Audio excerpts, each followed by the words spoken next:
Okay, I'm tied to the microphone. Om Namo Bhagavate Vasudevaya. Om Namo Bhagavate Vasudevaya. Om Namo Bhagavate Vasudevaya.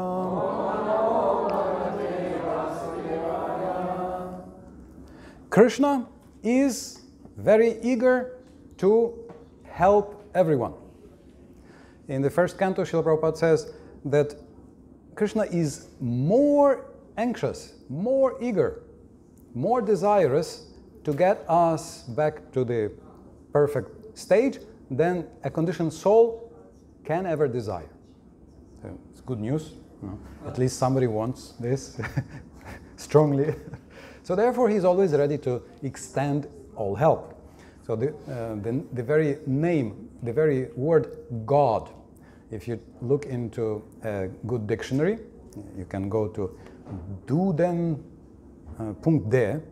and look at the Herkunft of the word God, or you can go to Merriam-Webster or Oxford, whichever dictionary, and if you look at the etymology, the origin, you will see that they try to trace this word to the Sanskrit huta.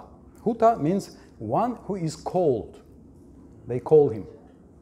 So the one who they always call. Not always, but he's always ready. You may have heard this expression. There are no atheists in foxholes. You know, these in trenches, in war, soldiers, they are in the foxholes. They're called foxholes. These are small trenches. Yeah?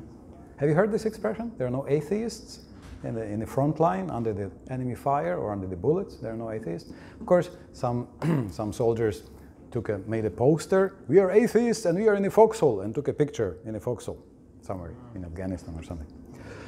But you can see that this was not under the bullets. Taking picture means there were no bullets flying. But when the bullets are flying, and when sometimes you hear this, some special sound, then the last atheist will say, well, there's no one else left, so they will turn to God. They will call God. This is like the last resort, God. One who they always call. Even the one who says you don't have to call God, they still say God. Atheism means that it's also a point of view on God. Of course, there are many points, so many theories on God. Atheism is one of them. Agnosticism is another one of theories about God.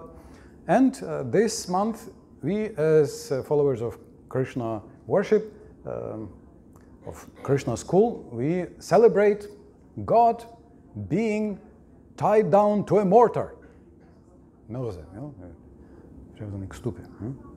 God, it's a very strange concept, I agree. If you are God, why would you be tied? If you were God, would you agree to be tied down anywhere? Probably not. But Krishna, in this month, he manifests this very interesting pastime, very interesting play, very interesting story. So he is reciprocating in a way that is fitting your mood. So therefore, it's up to us to develop proper relationships. So, should closer or further? I should speak closer, like this. Yeah? Oh, Hare Krishna. Thank you. See, sometimes you don't know what's better. Okay. Hare Krishna. This is a very nice verse, giving hope. It also mentions prasad. If you come here more than one time, you will know that prasadam is something very good. So why don't we chant at least once? Matchita sarvadurgani mat prasadat tarishyasi atha chetvam ahankaran Nashroshyasi vinangshyasi. And we can go to the word for word. Mat, of me. Chitta, being in consciousness. So you can see this is Krishna consciousness. Krishna Bewusstsein, oder sogar Krishna achtsam zu sein. Sarva, all. Durgani, impediments. So all the obstacles, all the hindrances. Mat prasadat, by my mercy.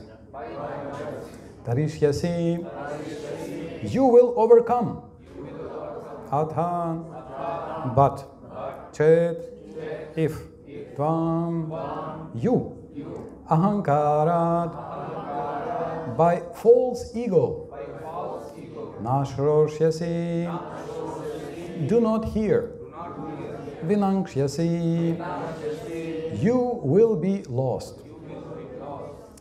Translation and purport by His Divine Grace Srila Prabhupada. Krishna tells Arjuna, so this is before the battle, and Arjuna has second thoughts. Arjuna doesn't want to fight. He thinks, I don't need this kingdom, why should I fight? So then Krishna explains that it's his duty. Arjuna, you are a soldier, but not only you should do this as karma yoga, you can also do this because this is my plan. This is the higher plan for this moment. So please, you will fight anyway. He says, you will, even if you go away, you will come back later to fight. So therefore, he says, if you become conscious of me, you will pass over all the obstacles of conditioned life by my grace. If, however, you do not work in such consciousness, but act through false ego, not hearing me, you will be lost. Purport. A person in full Krishna consciousness is not unduly anxious about executing the duties of his existence. The foolish cannot understand this great freedom from all anxiety. For one who acts in Krishna consciousness, Lord Krishna becomes the most intimate friend. He always looks after his friend's comfort. And he gives himself to his friend, who is so devotedly engaged, working 24 hours a day to please the Lord. Therefore, no one should be carried away by the false ego of the bodily concept of life. One should not falsely think himself independent of the laws of material nature or free to act. He is already under strict material laws, but as soon as he acts in Krishna consciousness, he is liberated, free from the material perplexities. One should note very carefully that one who is not active in Krishna consciousness is losing himself in the material whirlpool, in the ocean of birth and death. No conditioned soul actually knows what is to be done and what is not to be done, but a person who acts in Krishna consciousness is free to act because everything is prompted by Krishna from within and confirmed by the spiritual master. Hare Krishna.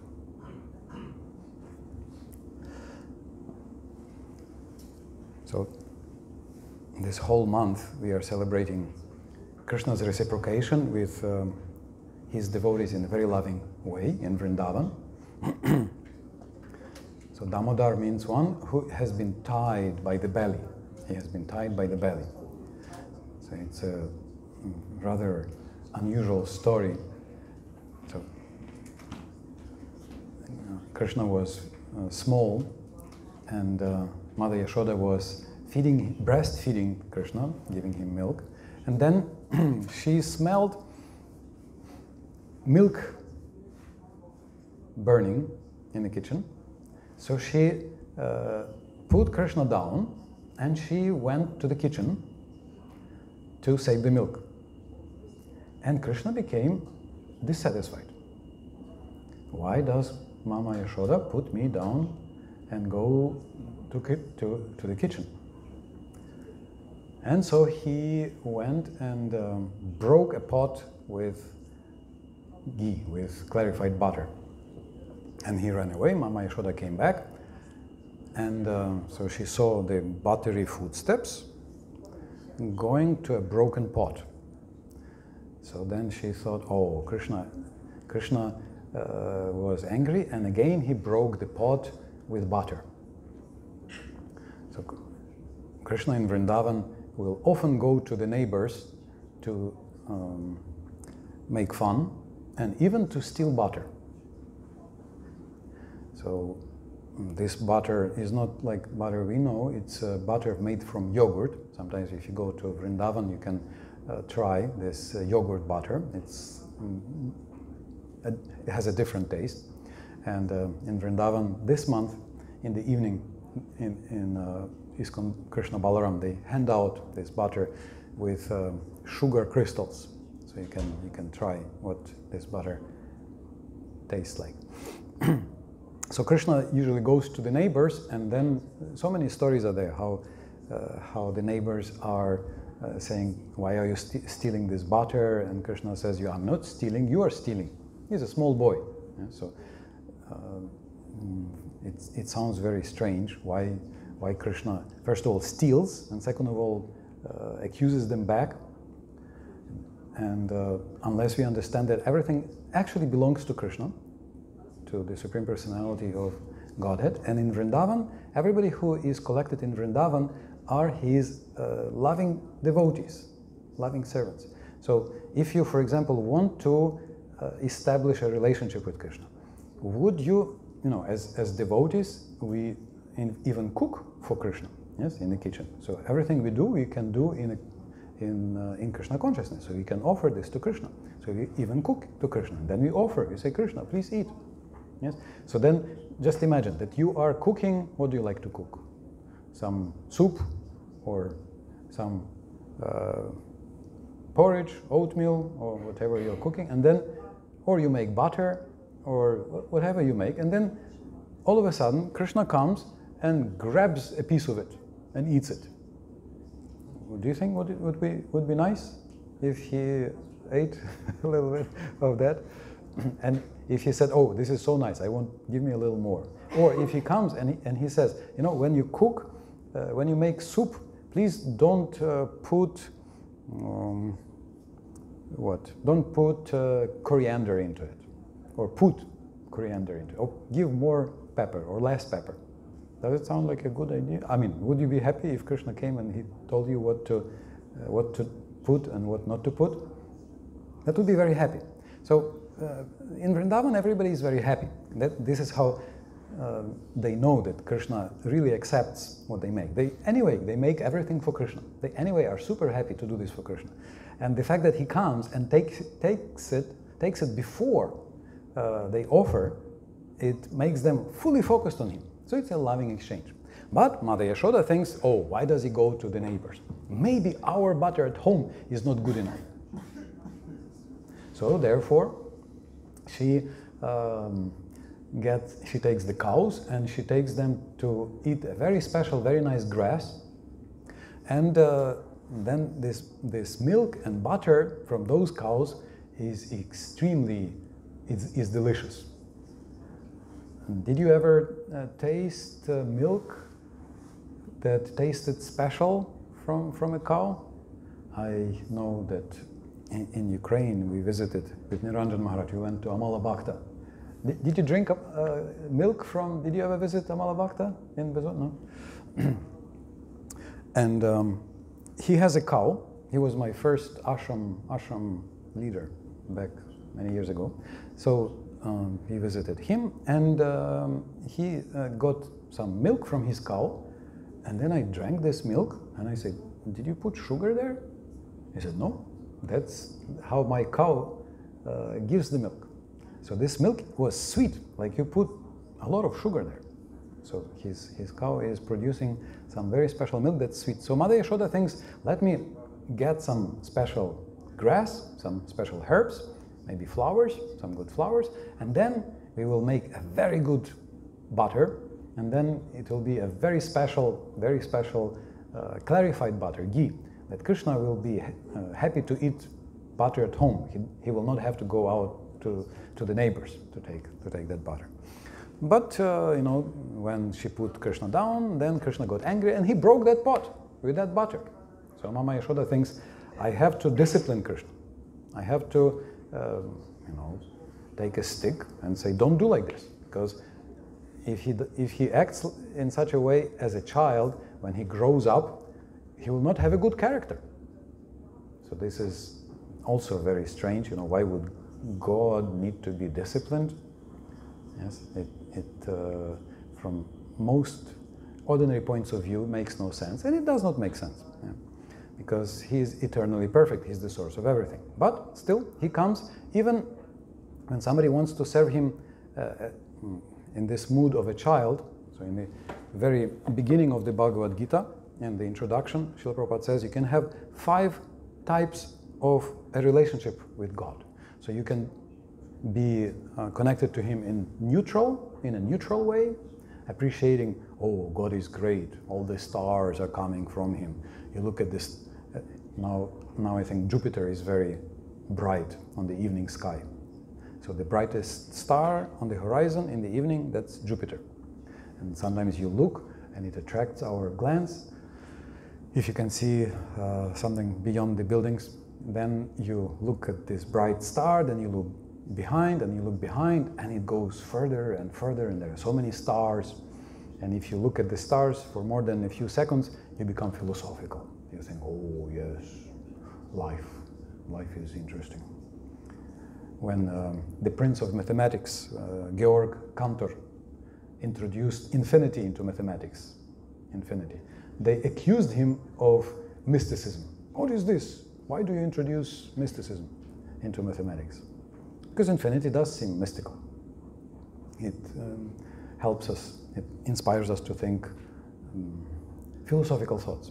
But even mathematics cannot exist without infinity. So this is the neutral relationship. In Sanskrit it's called peace, the mood of peace, when we appreciate the great God who controls everything. Then that's not the end of it. Srila Prabhupada explains here from the very beginning that better than just think, oh, how great he is, you can move further and establish a serving connection. You can offer something, you can do something for God, you can become God's personal servant, and he accepts. He's ready to accept your service. Dasya rasa, it's called in Sanskrit. So this is the other type of relationship. Then not only that, you can hear in today's verse that you can be a friend. You can be friends with God. He is friends with Arjuna. So that also the third possibility or the third relationship that's open to us. And then the fourth one is, as I mentioned, Mother Yashoda, she's the mother. So we can be parents, we can be senior neighbors, and say Krishna, or invite Krishna and feed him. Did you ever eat at your neighbor's house as a child at any time? Anyone ate at the neighbor's house?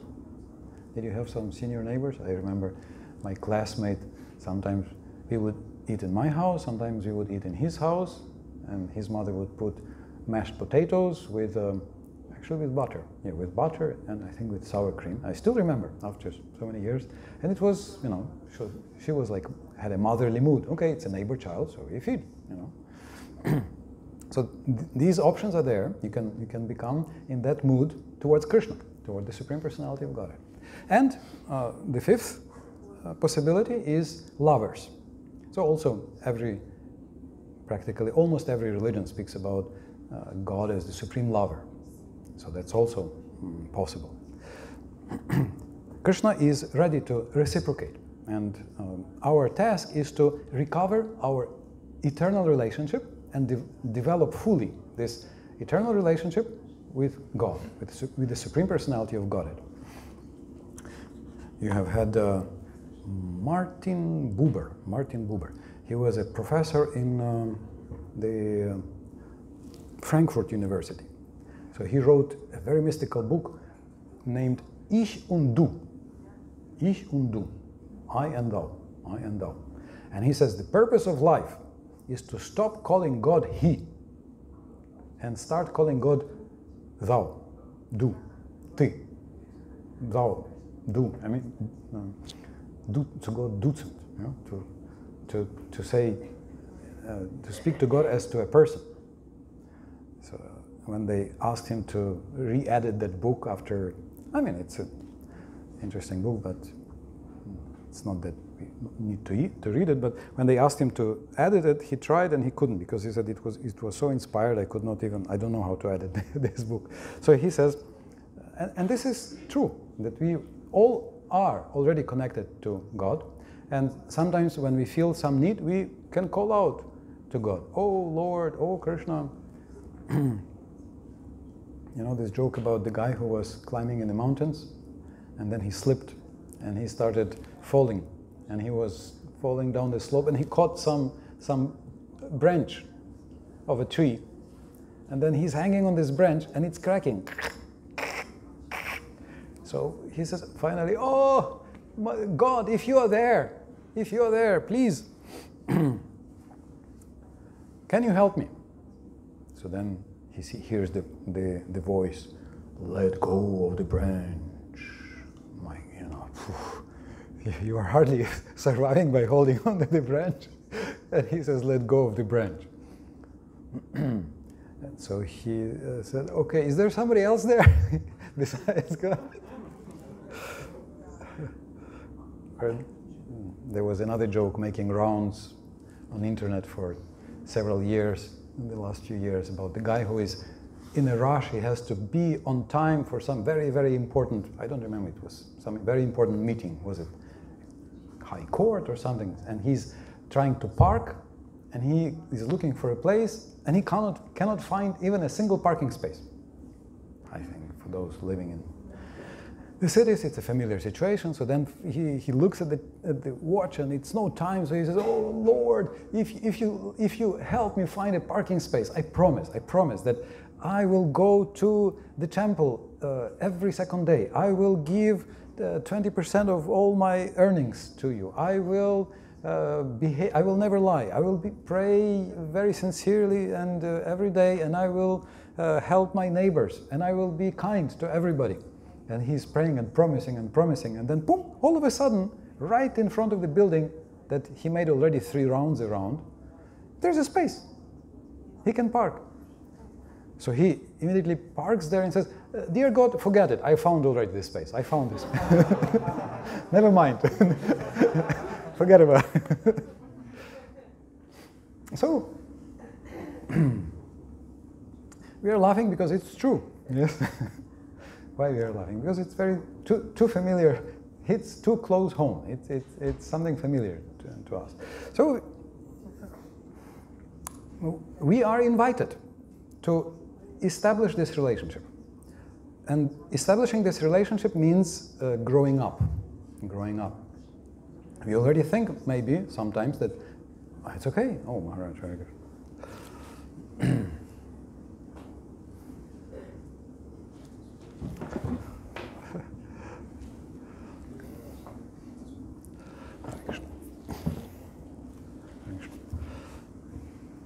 I may already be thinking, I mean, not. I am already thinking so many times. Oh, I have already established a relationship with God. You know, I already came to the temple 5 times. I read already 4 chapters from the Bhagavad Gita. Yes, so I already have a good relationship. So I'm not just nothing. So I know perfectly well what to do with Krishna. But Krishna wants us to keep growing, and therefore, from time to time, he will send some new test.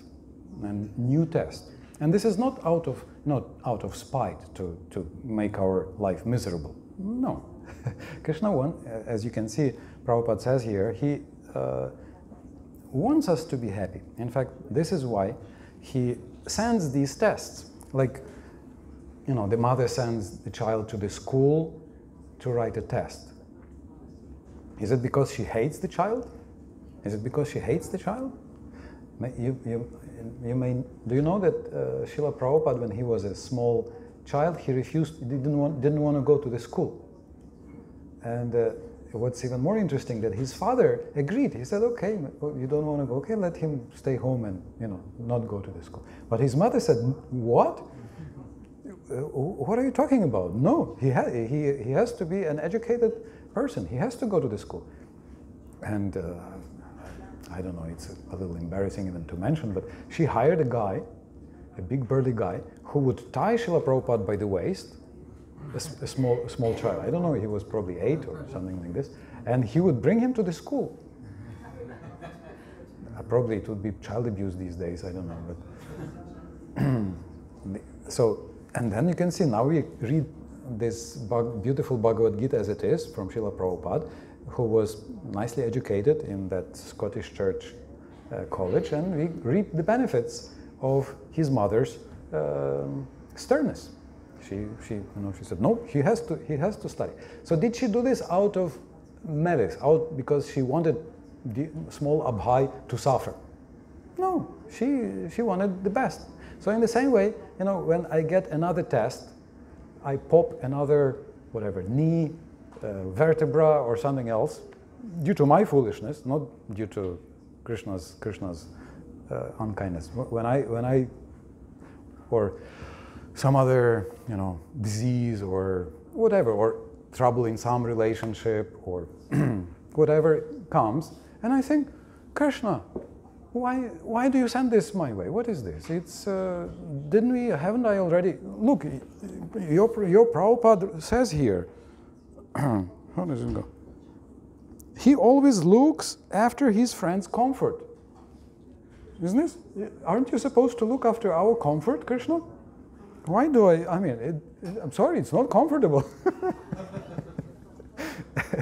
And I feel, very sad. Something's wrong here. Either I'm a very bad, not even a devotee, or Krishna wants me to suffer, or I don't know what is this. It's something very unpleasant. But it's like, like a developing relationship, an exam. Every relationship has different stages with certain harder and harder challenges, some tests, and they are meant to, for the participants to grow, to become a mature person. Mature person means we know who I am. I know what am I doing? Why am I doing this? What's my goal? Yes. If this Friedrich Nietzsche, he said that if you have a why, you will find a how. Right? If you have a why, how you will find. So if you know why, if you have the purpose, if you have a mission, a plan, then you can overcome any obstacle or any austerity, and it becomes an adventure. Yes. Have you gone to a forest or to mountains or to some? It's Germany. People are supposed to go hiking and expeditions and everything, and then sometimes it's cold, it's rainy, or it's something, and then you come back, and it's an adventure. Then you tell, I almost drowned, but I didn't. So it sort of trains us in different qualities. So our purpose is to turn to Krishna in a personal way, pray to Krishna. So here Krishna invites us, please pray. He says, be conscious of me. Because sometimes also I sort of become closed from Krishna. When something unpleasant comes, I forget to pray to Krishna frankly and openly. I do not express to Krishna my heart. I do not try to understand what's my purpose, what's my next lesson, what is the way to grow here, which quality Krishna is training in me now, or what's my next challenge and task I have to learn. I sometimes become angry, and I think, oh, this wasn't nice, Krishna, and I think I will soldier on. I I will continue, but I didn't like that. This was not a nice trip that day. And it's natural, it's frequently happening in relationships in this world, but that's not really maturity. We are behaving, basically that's how a child behaves, right? It's called pouting. I don't know if, how you translate this, pouting? Schwollen? Which is okay for a child, which is fine. It's fine for a child. And even maybe okay for a grown-up for a short time. But not as a lifelong plan, probably, right?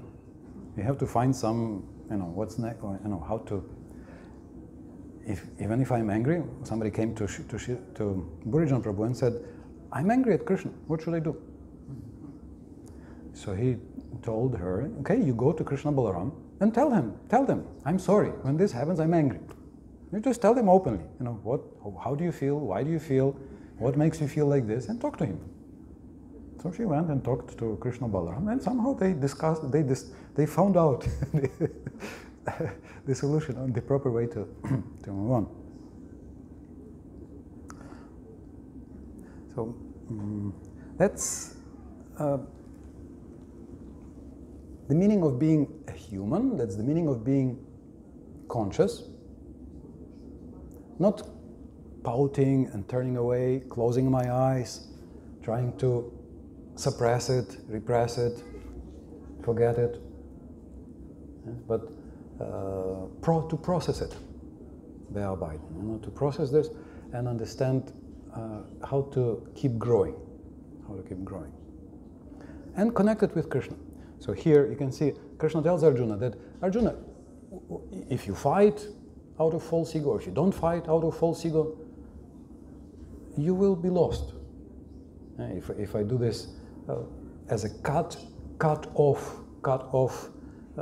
individual without proper connection with the greater plan, with other people, with God, with other devotees, without finding my place in this world. And you can see, Prabhupada says Krishna looks after comforts, but after that Arjuna has to fight.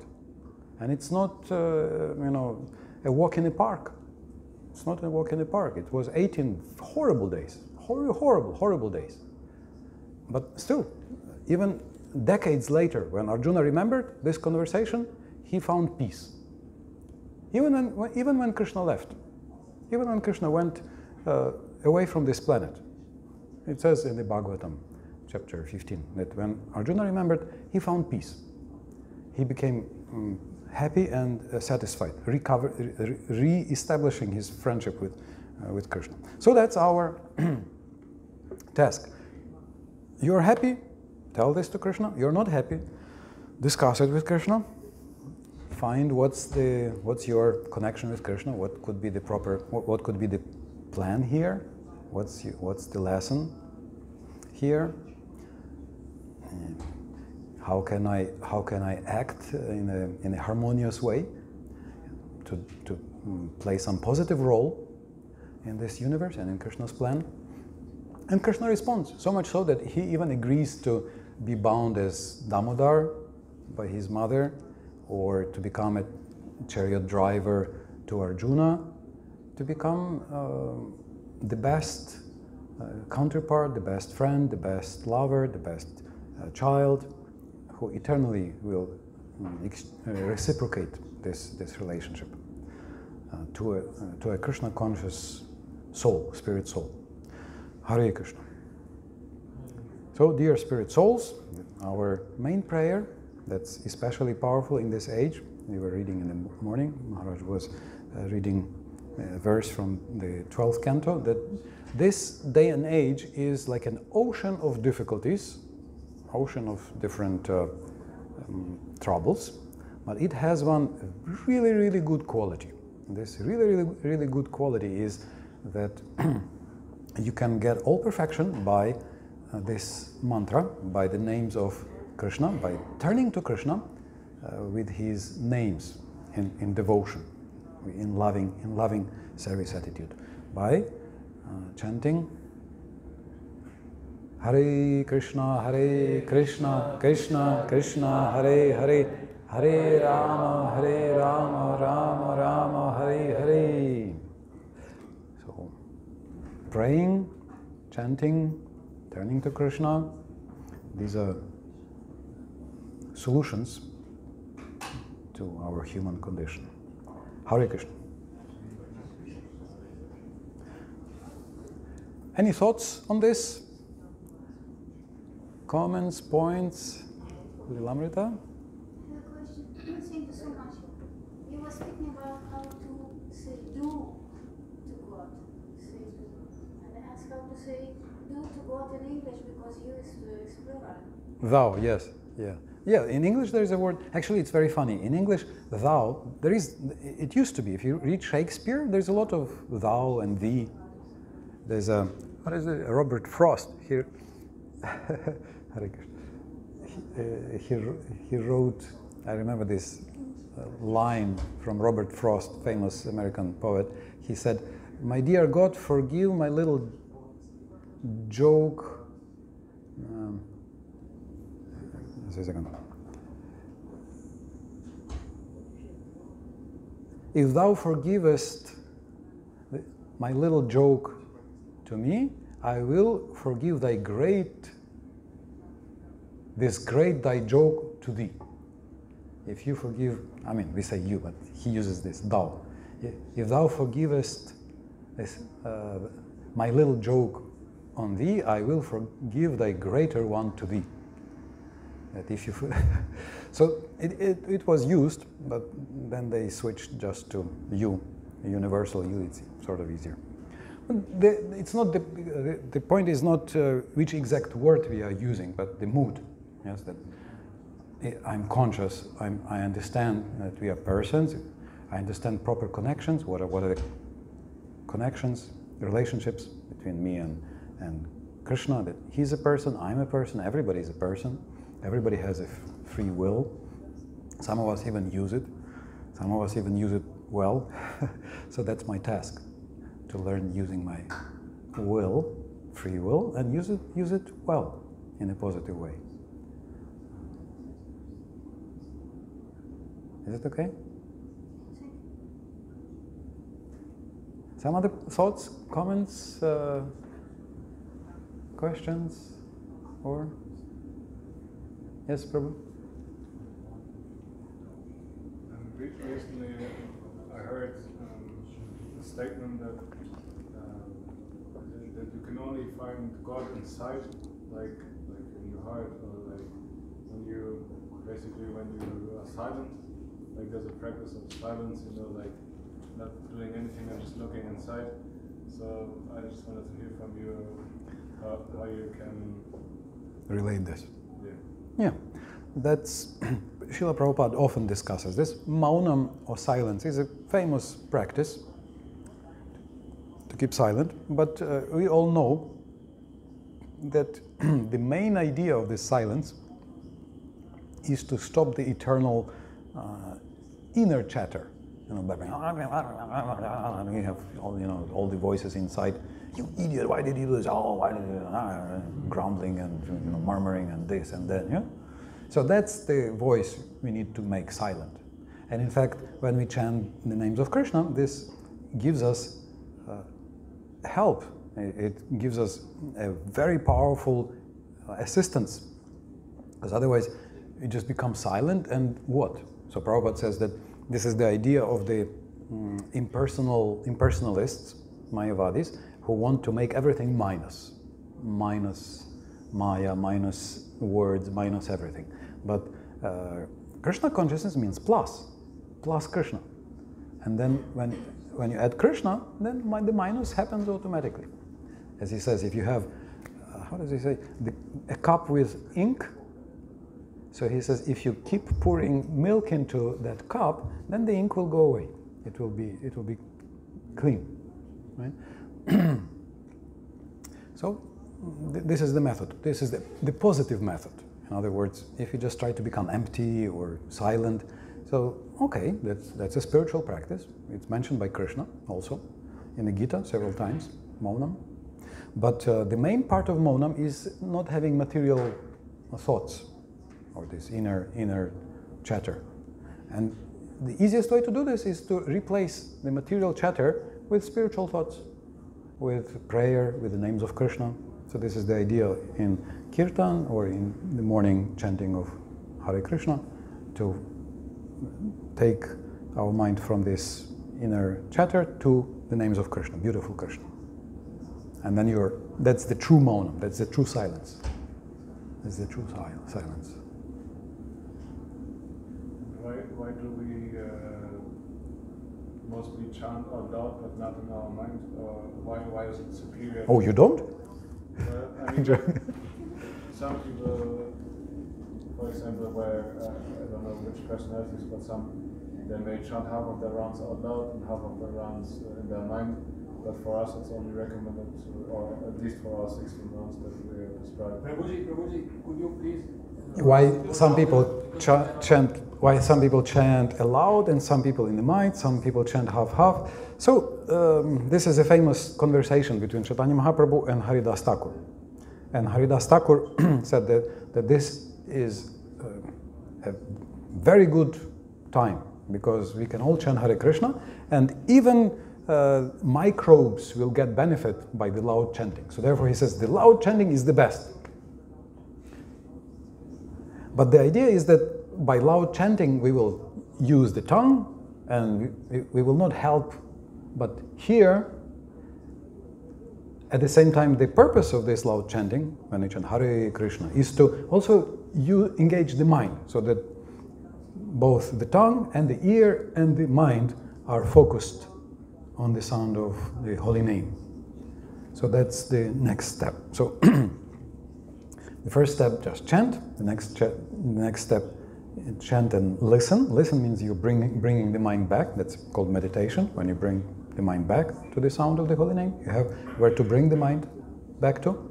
And then the next level is that Krishna is happy, and then you hear Hare Krishna, Hare Krishna. Oh, this is Krishna. Wow, this is not just some sound. This is Krishna himself. And you feel the presence of, that's called Shraddha, that's called faithful regard and respect to the holy name. So these are different stages and levels of practice. Prabhu? Yes, Prabhu. Just sorry, I couldn't hear Prabhu's first question. What was the first question? The first question. Regarding silence, something was like. Yeah, that's some spiritual traditions recommend silence. Some traditions recommend silence. So Krishna mentions this also in the Gita, but silence means that silence of the material sounds. And it's easier to do this if you have some spiritual sound, like the holy name, to have plus Krishna, and then the minus happens very naturally. And I have a question now. Yes, please. You mentioned that when we have pain or we're going through some suffering, when we go through some suffering, we should discuss with Krishna. Yes. But how should be this discussion? I mean, should be in a way that why are you doing this to me, or should be in a way how can I get out of it? Because many times I feel, or I think we feel that Krishna is doing it to us, but is it the reality? And I don't think Krishna is intentionally doing it to us, but trying to train us. I don't know what is the. I'm not sure if you were here when we were discussing that when the mother sends the child to the school for a test, it's not that she hates the child. She does it out of love. So also Krishna never hates a living entity. Even demons he doesn't hate. And what to speak if you are a normal human being, what to speak if you are trying to move forward in the spiritual life. So you are very dear to Krishna then. So then this trouble is in fact helping us to grow. And so discussing this with Krishna also doesn't mean that we come and accuse Krishna. Why did you do this? In fact, this is the main basis of the material life. Accusing God. That he is cruel or that he is powerless. Basically, that he is cruel. That's the main basis of all atheism, agnosticism, and all our existence in the material world. Yeah? On one hand. On the other hand, it's already, the feeling is already there, and you know that Krishna is kind. So therefore, it's better that you try to pray to Krishna, you ask Krishna for help, you share with Krishna your feelings. Now you can see devotees are, in many places we have this non-violent communication. You know, how to talk, how to inform about difficulties without accusing. You do this, you know, it's an art. So we can inform Krishna also about the difficulties without accusing Krishna, blaming Krishna that he's cruel. And this is better than just turning away or running away or just, you know, gritting our teeth and, okay, I'll keep going. Because oftentimes we are not developing our awareness or consciousness or maturity. And Krishna doesn't hate anybody, he doesn't send the difficulties just to make it difficult. There is some positive purpose always from Krishna's side. And he's trying to help. He's trying to help. So if we accept it, that's a big step forward. And if we discuss it, I mean, express our feelings in prayers and ask for help, that helps, it sort of opens our mind to, or heart to, for Krishna to help us show what is the next step. Krishna, Arjuna doesn't accuse Krishna here. Why did you put me on this? I mean, they were in exile for 13 years in the forest. Then they were robbed several times. They tried to burn them. And then they are on the battlefield where they have a huge army against them. And Arjuna doesn't say, oh Krishna, couldn't you, arrange it differently or do something else here? He doesn't accuse Krishna. He says, okay, I don't need this kingdom. And it's worse than Krishna says, no, you have to fight. Oh. And he says, actually, you will fight anyway.